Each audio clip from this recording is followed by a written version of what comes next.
So we do run quite a few Terastal Pokemon. We do run the 2 copies of the Teal Mask Ogerpon, mostly for its grass type coverage, so that we can take easy one-hit KOs on Charizard and Roaring Moon EX. With the Myriad Leaf Shower, we can do 30 base damage and then 30 more damage for each energy card attached to both active Pokemon.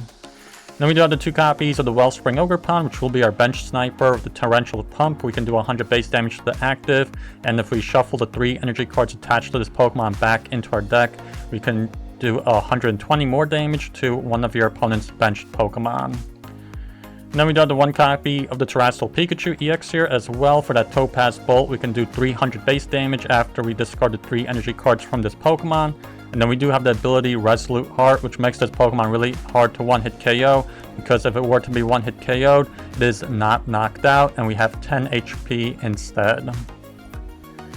And then we do have the 1 copy of the Badoo here for that cheap item lock, the Itchy Pollen, 10 base damage, and then during your opponent's next turn, they can't play those item cards from their hand. I got the 1 copy of the Latias EX for the Skyliner ability, where our basic Pokemon in play have no retreat cost. We have the 1 copy of the Lily's Clefairy EX, newly from Journey Together with the Fairy Zone ability.